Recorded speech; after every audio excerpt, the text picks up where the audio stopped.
கேரளாவுல வயநாட்டு நிலச்சரிவுல எவ்வளவு பேர் தன்னுடைய குடும்பத்தை இழந்துட்டு நிக்கிறாங்கன்றத நம்ம பார்த்தோம். வெளியில வேலைக்கு போனவர் தன்னோட குடும்பத்தை காணமே அப்படின்னு அழுது கதறத நம்ம பாக்குறோம்.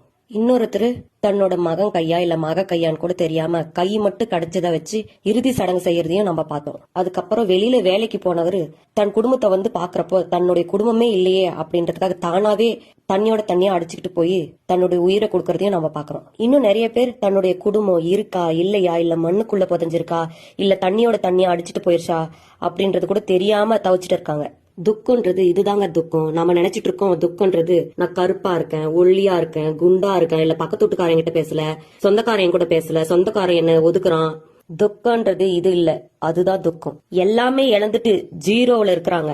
அவங்களுடைய வாழ்க்கையை இப்ப ஸ்டார்ட் பண்ணணும்னா ஜீரோல இருந்து தான் ஸ்டார்ட் பண்ணணும். ஆனா நம்ம அப்படி இல்ல. சின்ன சின்ன விஷயத்த கூட நம்ம துக்கம் நினைச்சிட்டு ஃபீல் பண்ணிட்டு உட்காந்துட்டு இருக்கோம். நமக்கு எல்லாமே இருக்கு. நம்ம வாழ்க்கையை ஜெயிக்க வயசு இருக்கு. இங்க வாழ்க்கைய முன்னேற வயசெல்லாம் ஒரு தடையே இல்லைங்க.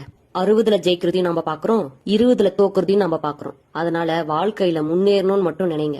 லேட் ஆனாலும் பரவாயில்ல, சுயமா முன்னேறி முன்னுக்கு வாங்க.